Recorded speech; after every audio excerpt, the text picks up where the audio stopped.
Hoy es martes y comienza Prohibido Olvidar de 15 a 16 horas por la FM 101.9 en Mar del Plata. Y vamos a saludar ya a Pablo Aceto. ¿Qué tal, Pablo? Buenas tardes. Buenas tardes. Bueno, cabe aclarar, como lo hacemos de vez en cuando, Sí. que hoy el programa va diferido. Va a salir el martes, pero lo estamos grabando lunes a la noche. Un lunes, la verdad que cargado de actividades. Tuvimos el lanzamiento del Frente Justo Social y Humanista con Carlos Matos, y con Mario Masitelli. Virtual, ¿no? Virtual, la verdad que por lo menos las estadísticas dan bien. Lo que pasa es que sí, es medio raro porque no tenés el contacto con la gente, lo tenés en forma virtual. Los números son lindos, pero lógicamente por ahí tiene más llegada esto. Tiene más llegada de forma virtual que presencial. Pero se pierde el folclore, la previa, lo que va después, cuando se sale, se comenta. Pero bueno, esperemos que poder hacer un cierre de lista presencial. Calculamos que... ¿Para cuándo sería? Y tendría que ser antes del 12, calculo que del 12 de septiembre. El 12 de septiembre, calculo que el 10 tendría que ser el jueves, son 48 horas la veda. Esperemos que para esa época por lo menos gran parte de la población llegue a la segunda dosis y ver qué resulta de toda esta apertura. Vos ahí tenés algunos números, cosas así, y estábamos comentando en el trabajo justamente que parece raro, pero cuando los números eran altos, uno no conocía prácticamente algún que otro caso. Ahora resulta que a todos nos tocan un vecino, un pariente, es decir, como que las balas pican cerca, pero los números son más bajos. Bueno, estas son las cuestiones de las estadísticas, veremos cómo resulta. Ojalá podamos hacer un cierre de campaña. Yo lamento lo que se ve, ¿no? Mesas en la calle. Está bien, hay muchos que tienen dinero para manejarse a través de los grandes medios. Nosotros no, lo único que tenemos es las redes. Sí. Pero... ¿Mesas en la calle? ¿A qué te referís vos? ¿Repartiendo volantes? Es complicado, porque es cierto, en algún momento se va a tener que repartir boletas, porque incluso claro. Es mejor que la gente se lleve su boleta y no buscarla ahí en el cuarto oscuro, donde todo va a ser más lento. Claro, porque de todas formas, Pablo, las boletas se tienen que repartir. Lo que pasa es esto, no se tendría que haber hecho las PASO. Sí, yo creo que no se tendría que haber resuelto de otra manera. Pero bueno, estuvo la decisión política del gobierno hacer las PASO. Nosotros no estábamos a favor, hay que ir a las PASO, bueno, iremos a las PASO, pero no me parece que este era el momento para eso. Tampoco, bueno... Era mejor para mí poner toda la energía en seguir vacunando. Y también se pudo haber hecho otras cosas, que en el gobierno de Néstor y Cristina no se consiguió. Pensábamos que en la de Macri podía ser, y ahora olvídate tampoco, que la lista única, la boleta única. Entonces ya el problema del traslado de boletas, eso se hubiera acabado, por lo menos en ese sentido. Pero quieren mantener el tema de la lista sábana, quieren mantener el peso de los grandes aparatos, si la gente se enferma, que se enferme, ¿viste? Creo que el tema, por lo menos, si no quedaba otra alternativa que ir a las PASO, para mí no era la única alternativa, por lo menos implementar la boleta única. Esa hubiera sido una gran solución. Pedirle soluciones a Juntos por el Cambio o el Frente de Todo es francamente imposible. Muy bien. Mira, mientras preparamos la columna de Alberto Cortés, que se llama La segunda gran derrota militar de Estados Unidos en medio siglo, yo cuento cómo va a ser el programa de hoy. Coronavirus, es difícil que no llegue la variante Delta a Mar del Plata. Caída de contagios en la provincia. Alberto, posible pérdida de votos. Trabajadores de SICOP, paro para el miércoles 18. Recicladores, Organización Mundial de la Salud y elecciones 2021. Y la columna de Pablo Aceto se llama La caída de Vaca Muerta. Bueno, si tenemos lista la columna de Cortés, comenzamos con la columna. En 1973, el rey de Afganistán fue derrocado por Mohammed Daoud Khan, que había sido un importante funcionario durante la monarquía. 5 años después, el recrudecimiento de la represión contra el Partido Democrático Popular de Afganistán, de orientación comunista y con gran influencia en las Fuerzas Armadas, provocó la reacción de estos sectores que derrocaron y asesinaron a Khan e iniciaron un proceso conocido como la Revolución de Abril, que realizó importantes reformas sociales a favor de los campesinos, los trabajadores y las mujeres. En un país donde el 90% de los hombres y el 97% de las mujeres eran analfabetos y los demás indicadores de desarrollo humano eran semejantes.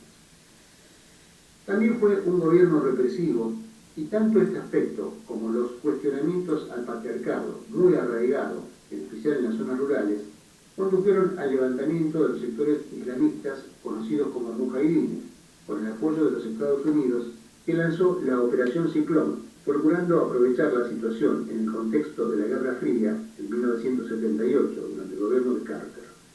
Al año siguiente, la Unión Soviética intervino militarmente, empantanándose en lo que muchos llamaron el Vietnam soviético, y viéndose obligada a retirarse 10 años después.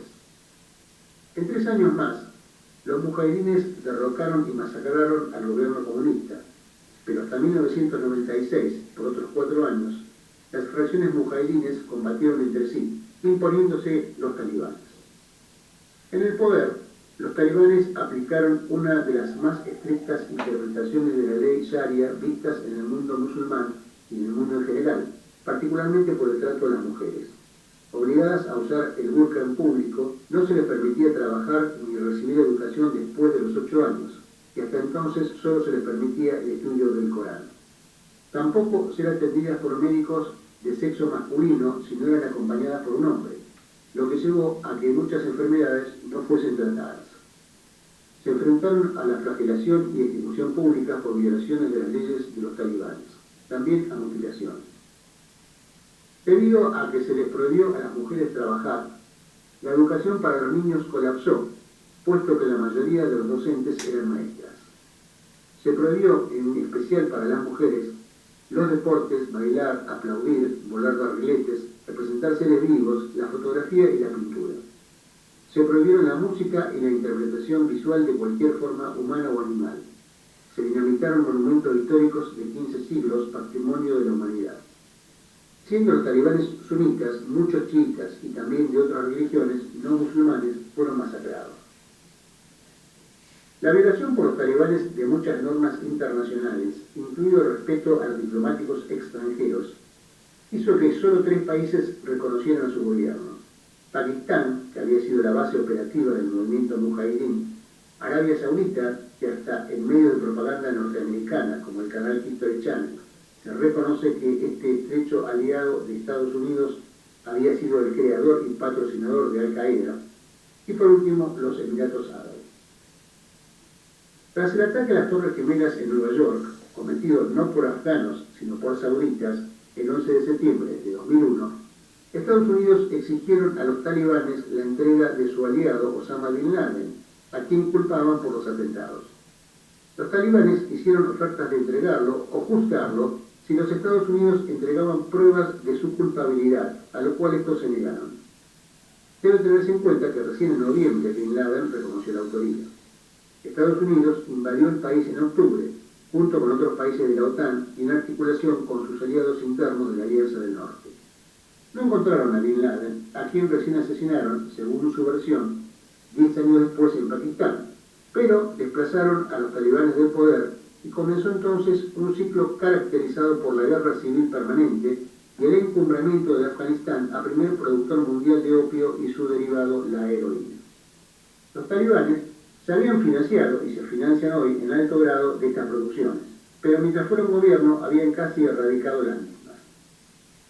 Después de 20 años, la guerra más prolongada en que han intervenido los Estados Unidos, habiendo gastado, según el presidente Biden, $1 millón de millones de dólares, con varios miles de muertos estadounidenses y de la OTAN, y entre 10 y 20 veces más soldados afganos y especialmente civiles afganos, Trump negoció con el Talibán el retiro escalonado de las fuerzas invasoras, culminando en septiembre próximo. Desde 2011, Estados Unidos vienen amagando con ese retiro, pero por primera vez ahora se está cumpliendo. El discurso oficial es que están dejando a los afganos amigos la lucha en el terreno y que el país del norte se limitará a entrenarlos. Este es el mismo discurso que se dio hace medio siglo en Vietnam, solo que en orden inverso. Los norteamericanos comenzaron asesorando militarmente a sus títeres de Vietnam del Sur. A medida que se iba viendo la incapacidad de estos de resistir a tropas anticolonialistas, los Estados Unidos iban poniendo cada vez más tropas propias en combate en el terreno. 10 años después, que cerca del final, las retiraban y decían que dejaban a los subvietnamitas esa tarea. Mientras que Ho Chi Minh y sus fuerzas habían luchado antes contra el Japón y contra Francia, los aliados locales de Estados Unidos, en especial el dictador Ngo Diem, en cambio, habían sido sus colaboracionistas. La guerra de Vietnam generó un enorme desgaste interno a los Estados Unidos, donde se fortaleció un gran movimiento interno e internacional en contra de la guerra. Por eso, en la Conferencia de París, en 1973, Washington aceptó retirarse con el mismo libreto que ahora. No era una retirada o la admisión de una derrota, sino una transferencia a sus socios locales de la principal responsabilidad de la guerra. Pero con la retirada norteamericana, las fuerzas survietnamitas colapsaron en 1975 y el país se reunificó bajo el liderazgo de Ho Chi Minh. El mismo resultado que se había obtenido 19 años antes, evitando varios millones de muertos, si el presidente estadounidense Eisenhower no hubiera decidido impedir las elecciones acordadas en el Tratado de Ginebra para 1956, en las cuales el pueblo vietnamita decidiría la reunificación o no del país, y que Eisenhower estaba seguro que ganaría Ho Chi Minh, como lo revelan numerosos documentos de la época.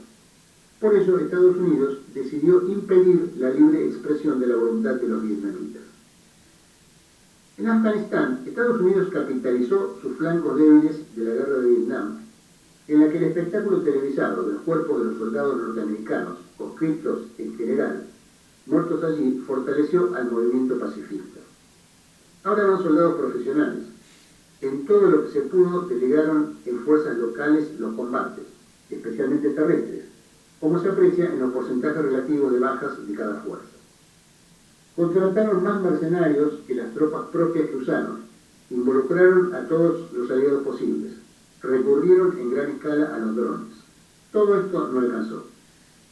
En Afganistán, los Estados Unidos perforaron numerosos pozos petroleros y ambicionaban un control permanente del país por su ubicación estratégica, muy útil a los planes norteamericanos para rodear con bases hostiles a China, Irán y Rusia.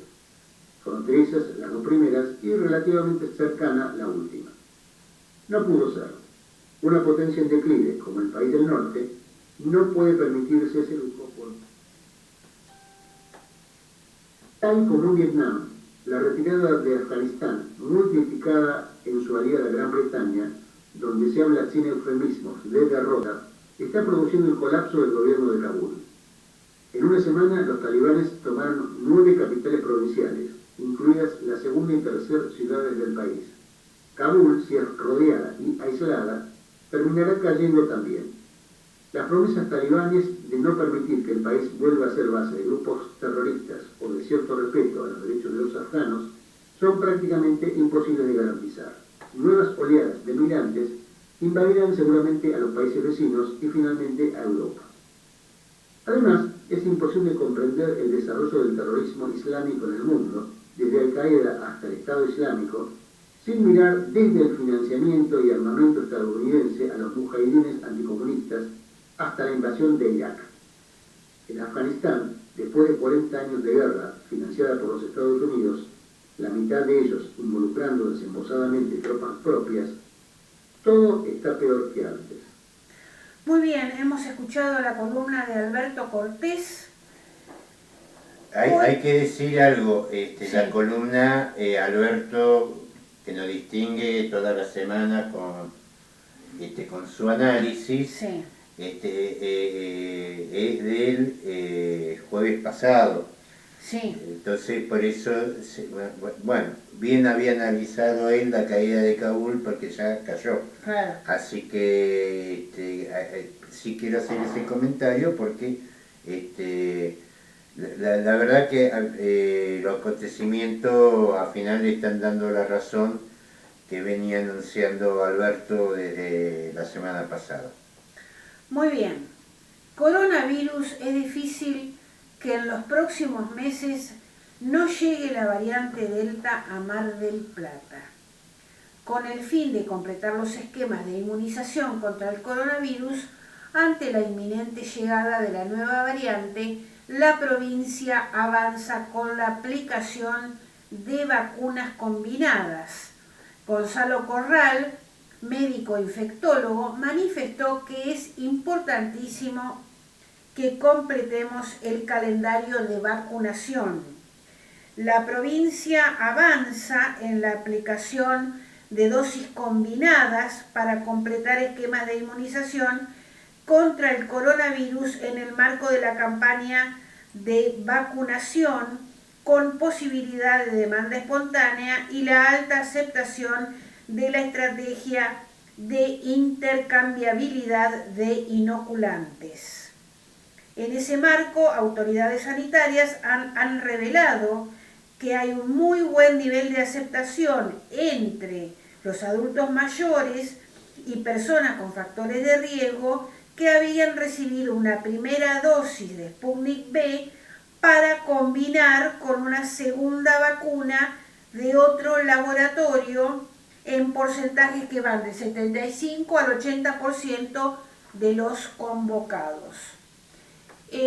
Todas las vacunas contra el coronavirus a las que accedemos en la Argentina llevan una segunda dosis y es por eso que es importantísimo combinar las vacunas para que completemos nuestro calendario de vacunación, sobre todo pensando en la posibilidad de que la variante Delta llegue a nuestro país y pueda producir daños en aquellas personas que tienen una sola dosis. Se lo consultó al doctor Corral sobre la posibilidad de que la variante Delta se encuentre en Mar del Plata y dijo que por el momento no hay registro, pero en los casos sospechosos, que fueron sospechosos, no se encontró la nueva variante. Pero hay que ver que en el tiempo y en la medida que sigan volviendo viajeros, encontremos la posibilidad de tener algún caso, lógicamente, esperemos que no, dice el doctor Corral, y remarca la importancia de terminar el calendario de vacunación, o sea, de completar el calendario. 12ª semana consecutiva de caída de contagios en la provincia. Esto lo dijo Carlos Bianco, hubo un promedio diario de 2.247 casos en la provincia, lo que significa 26% menos respecto a la semana anterior y un 81% menos respecto del pico de la segunda ola. El jefe de gabinete, Carlos Bianco, confirmó que se produjo en la semana que pasó una nueva caída en la cantidad de casos en el territorio bonaerense. 12ª semana consecutiva de caída de casos en la provincia de Buenos Aires. En ese sentido explicó que esa cifra significa 26% menos respecto a la semana anterior y 81% menos respecto del pico de la segunda ola. Muy bien, caída de casos de coronavirus en la provincia de Buenos Aires. Por eso era justamente lo que estábamos comentando al principio, que uno ahora ve mucho más casos que antes, si bien eso no es una estadística, pero los números bajan. Habría que después buscar alguna explicación de por qué ahora uno está viendo lo que antes con números mucho más graves no veía. Bueno, veremos el tiempo que lo que dice. Digo, yo no dudo de los datos, pero la verdad que si uno compara lo que uno atestigua, lo que uno ve, por ahí haciendo una transpolación medio a la ligera, vamos a ser sinceros, pero la verdad que uno no está viendo lo que los números cantan, ¿no? Sí, Hay que decir también que los hospitales están más holgados, eso es cierto también. Pero no te entiendo, Pablo, vos decís que no estás de acuerdo con los números que da Bianco en la provincia de Buenos Aires. Yo la verdad que no es que no esté de acuerdo porque no tengo elementos para... Sí. Porque vos para decir, mire, sus números no coinciden, digo, uno percibe algo distinto. También, ¿vos no percibís la baja de casos? Yo no lo percibo eso. Sí hay que decir que a favor de Bianco está que por lo menos las camas de COVID están, digamos, más, están trabajando más holgadamente. Sí, sí. Pero los números de fallecidos, salvo los de hoy, que creo que dieron un fallecido y varios contagiados, pero vamos a ver qué es lo que resulta de esta etapa. Tengamos en cuenta que estamos a 1 mes y medio y moneda de la primavera. Sí. Y también sabemos que el verano no resuelve mucho porque hay contagio en verano también. Así que, bueno, el tema me parece que lo que no se puede hacer, y me parece que ese es el mensaje que se está dando, es que la cosa está resuelta, está muy lejos, está resuelta.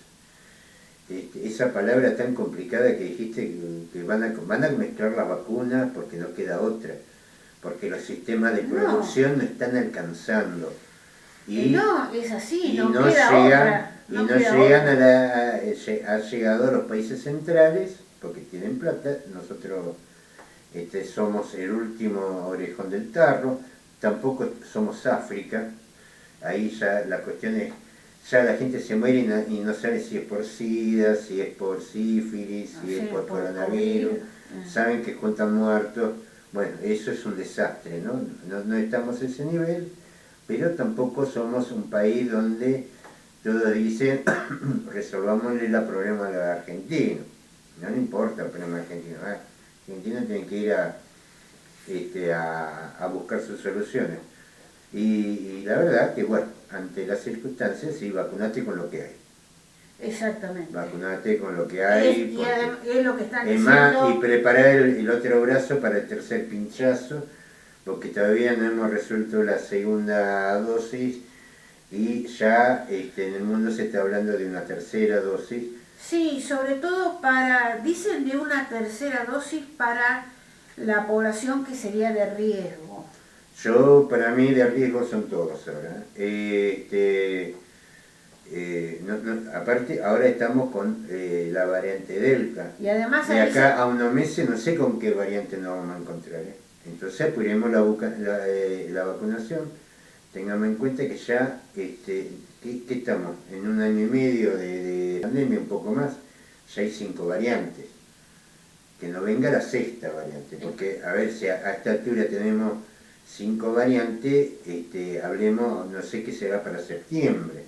Sí, los otros días estaba leyendo declaraciones del doctor Ferro, acá del Mar del Plata. Que es el único que, la verdad, el único que está dando respuestas coherente, de lo que yo vengo escuchando. Le preocupa a él el bajo porcentaje de vacunación todavía, y le preocupa que haya mucha gente con una dosis.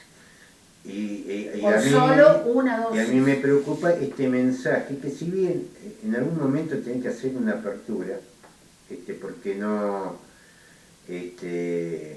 para evitar el otro mal que trae la pandemia, que es la cuestión económica. Esto sí. Ya en su momento lo analizamos, de la peste negra y todo eso, que sí. Además de la gente que murió por la hambruna que los que murió por la peste negra. Sí. Por la peste negra murieron menos que los que murieron por la hambruna, por el pánico que generó y la gente que se iba de los campos. Pero vos tenés que ir a una apertura, pero no diciendo, miren, ya los números están bajos. No, el problema está, hay que seguir teniendo los cuidados que se tienen hasta ahora. Abramos con cuidado, no hagamos como hicieron en Israel, que a pesar de tener las 2 vacunas, esto lo dije la otra vez, ¿no? Los chicos sí. Revolearon el barbijo, toda una fiesta, 7 días después tuvieron ya estaban, que volver a los barbijos. Con el 80% de la población con el plan de vacunación completa, y ya están por la 3ª, entonces no llegamos a la 2ª, no se completó la 1ª, porque todavía hay gente que le falta la 1ª, no se está completando la 2ª, y ya en el otro lado van por la 3ª, entonces es dramática. Bueno, de esto después lo vamos a hablar cuando me toque la columna, pero la situación en el mundo está bastante dramática, y esto va a afectar también la economía, ¿no? Sí, está muy lenta la vacunación acá en nuestro país. Bueno, es el precio de tener un país pobre. Pobre no, empobrecido. Empobrecido, bien dicho. Viste que hasta Cuba tiene capacidad de fabricar vacunas. Bueno, ahora estamos nosotros fabricando la Sputnik 2, esperemos que... Sí, pero falta todavía. Y bueno, yo antes de hacer definiciones, esto ya está mal, esta va a ser una película larga.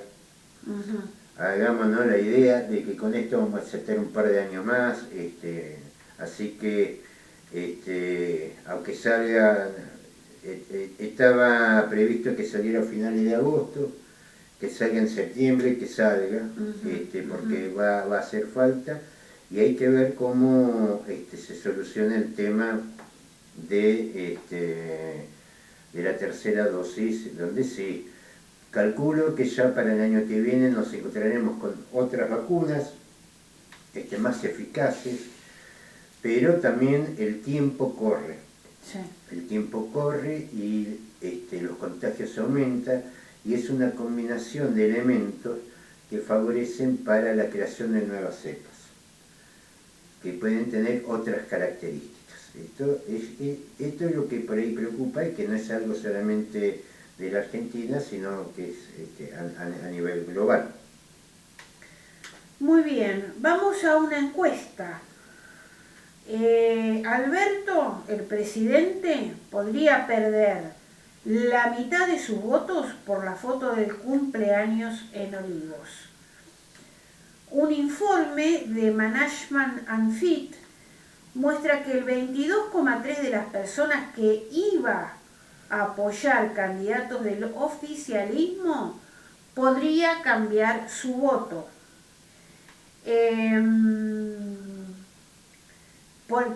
A raíz del escándalo del festejo de cumpleaños de Fabiola Yáñez, en el que participó el presidente en medio de una cuarentena dura. Según el trabajo, el 22,3% de las personas que iba a apoyar a los candidatos de Alberto Fernández podría cambiar su voto, tras la publicación de la foto en donde se ve al presidente durante una reunión por el cumpleaños de Fabiola. ¿Qué porcentaje? 22,3%. El 22,3% podría cambiar. Podría cambiar su voto. Bueno. 22,3%. Si bien el número parece excesivo, la mayor parte de los consultados consideró que el hecho de que el presidente incumpliera las normas es grave o muy grave. Otra de las cuestiones preocupantes para el oficialismo es que el 11,7% de los consultados que aún no había decidido su voto, tras la publicación de la foto, se alejaría del Frente de Todos. Ese número me cierra más. 11,7%. 11,7% de indecisos. Claro, que ya no que votaría. por lo menos a Fernández o a la lista de Frente de Todos no votaría. No la votaría. Esa como que me cierra más, ese 22 que podría, ¿no? Bueno, y también agrega la encuesta, hay un 12,6% que aún no sabe qué lista va a elegir y un 30,4% que ya se había decidido por candidatos opositores. Hay algo, ¿no? Yo creo que sí, no voy a entrar en ese análisis porque qué sé yo, que se dediquen a otros a eso. Pero evidentemente el problema no es la foto. Por ahí la foto es la gota que rebalsó el vaso. Sí. A ver, yo he visto el tema es económico. Yo he visto sacar del brazo con dos granaderos a la primera dama de Olivo y no fue ningún escándalo. La época del dólar dulce de Menem. No creo que sea la foto nada más. El problema es el bolsillo. Me parece que el tema es el bolsillo, el tema es los precios. Que a ver, era necesario una fiesta de cumpleaños así, no era necesario. Creo que lo que la gente percibe es que no le importa tres carajos nada. Entonces, por ahí, por eso te votan en contra, para que no te pensás que tenga que tener los votos cautivos o ya ganaste la reelección. Claro. No ganaste nada. Para las presidenciales todavía falta mucho, pero creo que la gente quiere hacer sentir su enojo ante lo que es la principal oposición, que realmente hay que esperar a ver qué escándalo hacen ellos también, porque hacen escándalo estando fuera de gobierno. Es una cosa que no se entiende, pero también lo logran. Esperemos que la 502 y la 106 en la provincia de Buenos Aires capitalice eso, pero lo que sí queda en claro que no es la foto nada más, porque cuando las cosas más o menos funcionan, foto, no le importa. No sería para tanto. Pero en estas circunstancias creo que lo que la gente ha sentido que la están forreando, que no les importa, dicen una cosa, el otro día otra, exactamente. Dicen que van a hacer una cosa y terminan haciendo otra, ¿viste? Esas cosas quitan seriedad, da la sensación de que se sienten impunes, y esa sensación de que se sienten impunes es lo que la gente castiga. Porque en definitiva tampoco ha hecho mejores cosas que cambiemos. Por ahí algún sector se sentirá un poco más protegido, pero lo que son los grandes rasgos del transitar económico de la Argentina, grandes diferencias no hay. Uno generó la deuda y el otro instrumentó el ajuste. Esto es así. Sí, generó la deuda y aparte la van a pagar también. Y sí. Sin investigar nada. Sin investigar nada, como tampoco lo hicieron en el 2003 la causa Olmos, que está en el fallo que declaró que era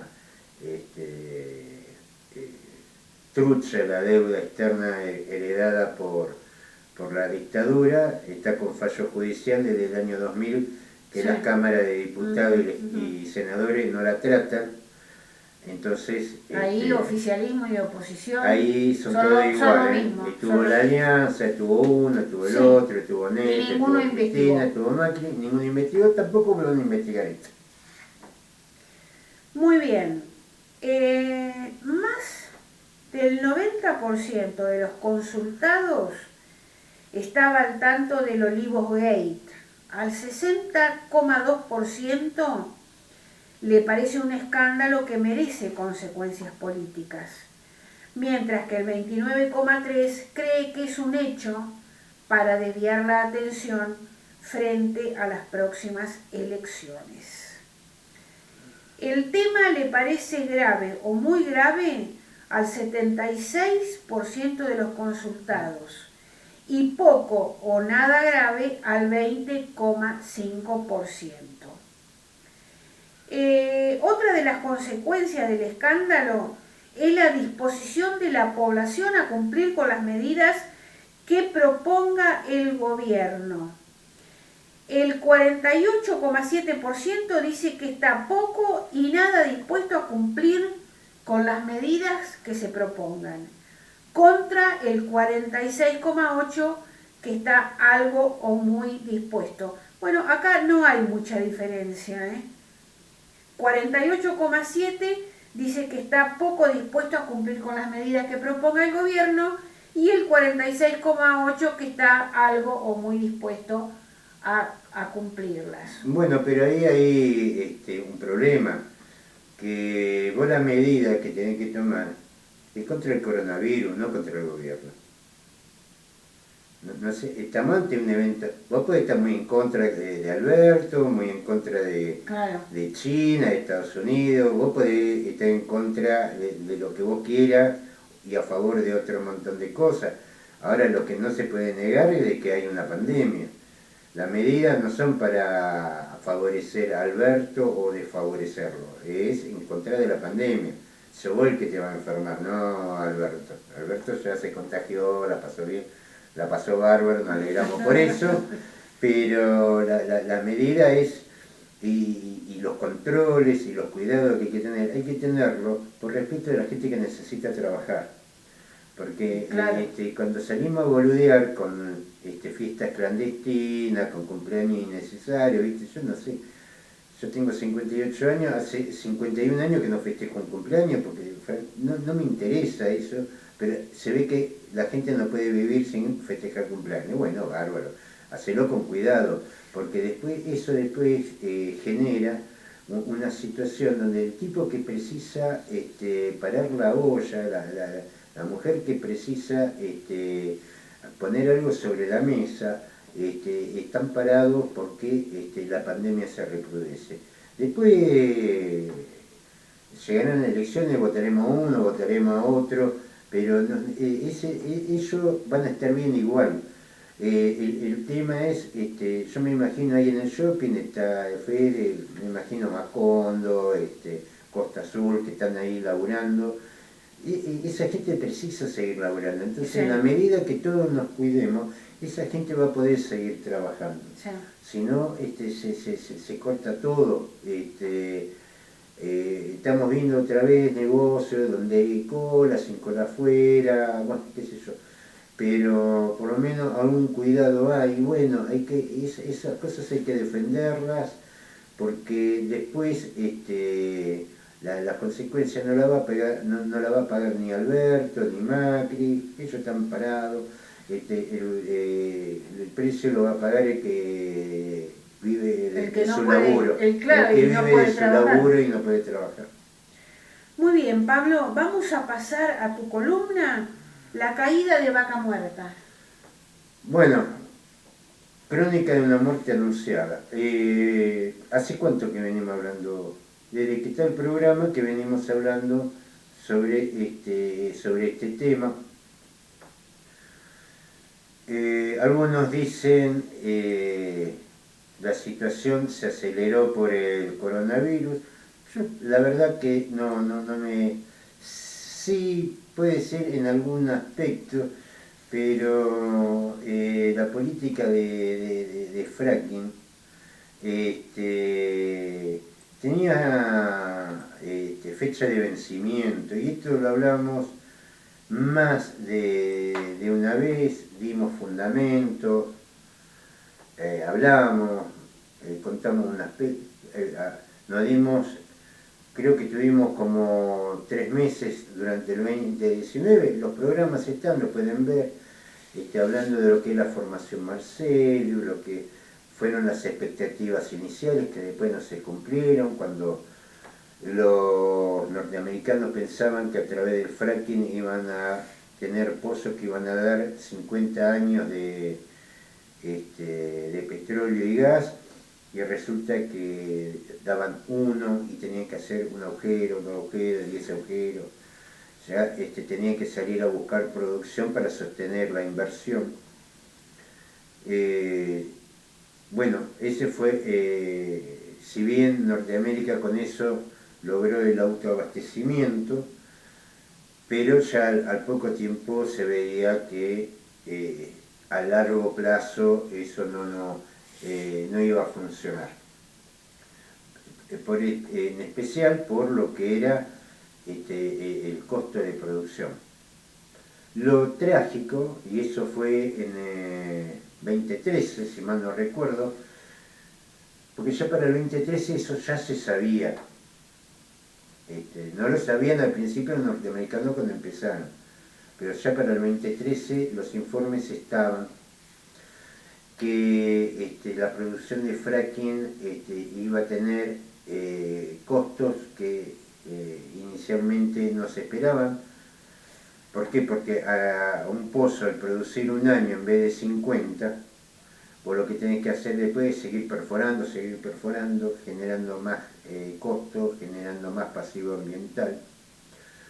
Y en este programa nunca, creo que usamos un programa nada más que para hablar de los conflictos ambientales que generaban el fracking. Decidimos en el programa pegar por el lado donde se justificaba el fracking, que era el gran negocio. Y nosotros lo que hicimos, porque de la cuestión ambiental hay mucha gente que habla, y habla bien, pero nadie hablaba de ese engaño que era para la gente cuando decía, bueno, vamos a vender petróleo, vamos a traer dólares, vamos a generar trabajo, y nosotros nos dedicamos con argumentos uno sobre el otro para decir que esto ni siquiera iba a cumplir ese objetivo. Tiene un error de nacimiento el tema del fracking, el tema de las políticas energéticas argentinas tienen varias etapas complicadas, y sin duda la inaugurada con entrega de Cerro Dragón fue el tiro de gracia a las políticas energéticas argentinas, a nuestra capacidad de autoabastecimiento, sumado, ¿por qué digo la del 2007? Porque se consolida, se define los caminos que había hecho Carlos Menem con las privatizaciones. Es decir, había un cambio de gobierno, había un discurso distinto, un paquete, digamos, discurso como un conjunto de ideas expresadas que era distinta a la de Carlos Menem. Entonces uno pensaba que las políticas iban a ser distintas a Carlos Menem, y fueron iguales, independientemente al discurso que se daba. Por eso se completa con Cedro Dragón, una concesión que tendría que haber vuelto a manos del Estado. Se renueva bajo también la mentira de que Cerro Dragón, les digo, Cerro Dragón es desde el año 59 el principal yacimiento argentino convencional, no de fracking, y la entrega de Cerro Dragón en el 2007, a los 6 meses de que se da la concesión, una concesión que vencía en el 2017, se renueva en el 2007, aparecen estudios, en ese mismo año, aparecen estudios de que Cerro Dragón tenía reservas para 50 años más. Es decir, se adelantó la concesión para entregarle a los Bulgeroni el resto de reserva de convencional que tenía la Argentina, sin que eso significara nuevas exploraciones, cosas así. Y después viene el 2013 con el desastre. Recordamos que Cristina una semana hablaba, se deshacía en elogios con la petrolera española, y a la semana siguiente eran traidores que había que echarlo. La verdad lo tendría que haber echado mucho antes. Y se emprende en el 2013 con los acuerdos secretos, con cláusulas que no sabemos que hay porque son secretas, con el Chevron para la exploración del fracking. A partir de ese momento, por lo menos nosotros, y existiendo mucho material hablando sobre el impacto ecológico, nosotros lo que nos hemos dedicado es a desmentir de que eso es un buen negocio para el país. Porque todo, primero, lo primero que te dicen en un país en crisis, eso tiene mucho peso, que esto va a dar trabajo, va a dar soluciones. Mirta Legrand le creyó. Ella le dice, nos va a salvar Vaca Muerta, y no va. Y nosotros nos dedicamos durante todos estos años a decir que no nos iba a salvar Vaca Muerta. Primero por problema de producción. Recordamos que prepandemia el crudo estaba entre 63, 62, 61, 60 al barril, ya con eso eran números de quiebra para el fracking en Argentina, y ponía en la frontera de la quiebra a las petroleras estadounidenses que se dedican a este rubro, a pesar de que ellos tienen menos costos. Después vino la pandemia, la caída de los precios. Acá se aplicó lo que es el famoso el regreso del barril criollo, que ya existió en algún momento, y ante el fracaso de planar gas, porque estamos contratando 8 buques con gas para alimentar con gas nuestras redes, a pesar de los subsidios que se dio a las petroleras y a las gasíferas, todas de origen extranjero. Y vino la pandemia y aceleró algunos aspectos. Ya hablamos en su momento los efectos que iba a hacer con respecto a Nord Stream 2 y los gasoductos de Nigeria, que eso va a abaratar mucho el precio de la energía, especialmente a los principales consumidores, que son Europa. Ya el abastecimiento de Rusia a China ya está, eso, y China es el principal consumidor de energía en el mundo. Iba a haber una caída de los precios, una caída de los precios que se corrigió con los acuerdos de la OPEP para reducir en 10 millones de barriles diarios su producción. Lo dijimos en su momento cuando incluso llegó a casi $80 el barril. Lo venimos diciendo durante todos estos meses, cuidado que estos no son los precios, estos son precios impuestos a través de políticas de baja de producción. El tema, y se da por ejemplo en Uruguay, en distintos lugares de Medio Oriente, donde hicieron fuertes inversiones en su momento para el turismo, y la verdad que les iba bárbaro. Con la aparición del COVID, eso se terminó. Al terminarse ese ingreso, lo único que les queda es seguir bombeando petróleo, es decir, que ese plan de mantener bajo la producción de crudo ya no les sirve, porque aunque se venda más barato de lo que ellos lo quisieran vender, el tema es que necesitan vender porque se están quedando sin fondos, se están quedando sin recursos. Esto es algo que no se analizó en ningún momento, antes de seguir poniendo subsidios en vaca muerta. Porque estas cuestiones de geopolítica económica tienen que estar sobre la mesa, si no, ¿cómo vas a hacer millonarias inversiones en subsidio en petroleras extranjeras cuando vos no tenés en cuenta qué es lo que está pasando en el negocio de petróleo? Casi se rompe los OPEP por esto. Emiratos Árabes Unidos decía, yo voy a empezar a bombear más porque tengo que vender. Porque pasó 1 año y medio, digamos, 1 año te aguantan, 2 años, 1 año y medio te aguantan, ya dijeron no aguantamos más, salimos a vender petróleo.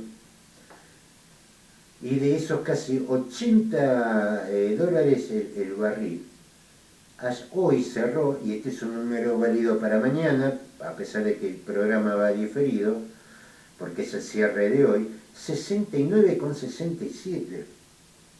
Y estamos hablando de la variedad Brent, que de acuerdo a la resolución 1077 del 2014, de aquel momento Ministerio de Economía donde estaba la Secretaría de Energía, época de Cristina, se utiliza la variedad Brent, que es la más cara, para cotizar el crudo en Argentina. 69,67, ¿a dónde fue a parar los 80, 90 dólares que decían que iba a estar? Es un precio de ruina para el fracking en la Argentina. Y esto no se analizó. Y digamos que esto entra en caída ahora, y tuvimos suerte de que todavía el gobierno no avanzó con la reforma de la ley de hidrocarburos, donde se le iba a dar más plata y se le iba a dar más beneficio para la explotación de algo que va a fracasar, porque va a fracasar. Es decir, la política extractivista y exportadora para conseguir divisa, con estos elementos se terminó. Entre el Nord Stream 2, entre el gasoducto de Nigeria y la necesidad de la OPEP de salir a vender crudo, porque la actividad que ellos habían desarrollado turística, que les iba bárbaro, se paró por la pandemia, le pone fin a la discusión si vaca muerta es un negocio o no es un negocio. Como si no fuera poco, y ya están hablando de una tercera vacunación, 12 provincias de China, que es la principal consumidora de energía, están con restricciones. Están con restricciones Filipinas. Estados Unidos, si bien hay problemas para ingresar, hay restricciones para ingresar al país, el movimiento interno es libre, es sin restricciones, y ya está remontando una 5ª ola. Por eso también uno habla de que, si bien los números son bajos, cuidémonos igual, porque esto está pasando ahora en Estados Unidos, van por la quinta ola, porque ellos ya se sentían vacunados, curados y todo eso, y está recrudeciendo otra vez, por lo que también se habla de un parate, por lo menos en lo que es la industria del turismo, y un turismo que está sostenido por los hidrocarburos, porque es todo movimiento barco, avión, todo eso. Es decir, que el consumo de energía va a bajar, las expectativas de que aumente el turismo, el movimiento, es muy poca porque, primero, tenés el recrudecimiento del COVID-19, tenés a la OPEP aumentando su producción porque no le dan los números. Están apareciendo nuevas olas, el principal consumidor de energía, que China, tiene 12 provincias con restricciones. Evidentemente la expectativa de mayor consumo de energía cae, por lo tanto cae también el precio del crudo, porque a mayor producción y menor demanda, los stocks aumentan y hace que, por ejemplo, el tema del aumento, de la baja de la actividad económica, especialmente del turismo, producto de lo que desarrollé y producto de que ya se termina el verano boreal, todo indica que va a haber un sobrestock otra vez de crudo y el precio va a seguir bajando. Puede ser que en la semana aumente, algún motivo, pero no va a llegar a los $100 como esperaban algunos, como soñaban algunos, que lo soñaban porque no había ningún elemento objetivo. Todas estas cosas que le estamos diciendo ahora, por ahí mucho no la hablamos, pero lo de los costos del fracking, lo de la caída de la actividad económica, a esto sumado los problemas de la OPEP, de los países de la OPEP, que tienen que, ya no aguantan más pisar la producción, el fin del verano boreal, el aumento de contagios en Estados Unidos, las nuevas restricciones que se dan en China, que también en China en su momento salieron a hacer fiesta electrónica, ¿se acuerdan? Sí, yo vi fotos. Salieron a hacer fiesta electrónica y ahora están con 12 provincias con restricciones. Entonces, evidentemente, el camino de la política energética argentina, que es la extracción para salir a vender y con eso obtener divisas, se hunde, no tiene sentido, no hay a quién venderlo. No hay a quién venderlo con estos precios, con los precios que tiene el fracking en la Argentina. Entonces, este es el momento para empezar a reconsiderar la política energética, con la plata que se gastó en subsidios. Tendríamos que tener bosques eólicos en medio país. Teníamos que tener resuelta mucho de lo que es las energías alternativas, más hoy que con la sequía del Paraná, los dos grandes embalses, que es Yacyretá y Salto, tienen su producción reducida por falta de caudal. Entonces, hemos malgastado, tratemos de corregir lo perdido está, lamentablemente, tratemos de corregir acá el futuro. El futuro lo que habla es de una recuperación y control de los recursos energéticos, una política decidida a renovables y lograr el autoabastecimiento. La idea de la Argentina exportadora de energía es francamente, y lo fue siempre, muy ridícula. Bueno, nos estamos despidiendo, Pablo, como siempre con un tema musical, y nos volvemos a encontrar el martes que viene con Prohibido Olvidar. Pero yo antes los voy a ver en 3 para el desayuno, el sábado de 9 a 10, que va a estar con Gloria Álvarez, Carlos Juncos y Carlos Mar. Exactamente. Sábado de 9 a 10. Antes de Cuestión de Fondo. Sí. por la FM 101.9 en Mar del Plata. Y no podía ser de otra manera.